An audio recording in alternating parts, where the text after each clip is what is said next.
స్వాములు అగ్నిగుండాలు భక్తులు చూడండి ఫ్రెండ్స్, ఇలా కంకలైతే ఎట్లా మెరుస్తున్నాయో చూడండి. స్వాములందరూ తొక్కడానికి అయితే రెడీ అవుతుర్రు. ప్రేక్షకులందరూ ఎలా చూస్తుర్రో చూడండి. కనకలైతే మెరుస్తున్నాయి, మండుతున్నాయి. చూడండి ఎలా ఉన్నాయో ఎర్రగా. స్వాములైతే ఇప్పుడైతే తొక్కడానికైతే రెడీ అవుతుర్రు. తొక్కడానికైతే రెడీ అవుతుర్రు ఇప్పుడు.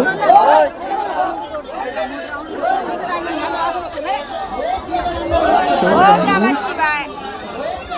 చూసిన వారు ఎంతో పుణ్యం చేసుకోవాలి. అగ్నిగుండాలు మహాపడి పూజ ఎంతో పుణ్యం. చూసిన వారికి కూడా నేనైతే వీడియోనైతే స్వాములు అయితే ఎలా చెప్తారో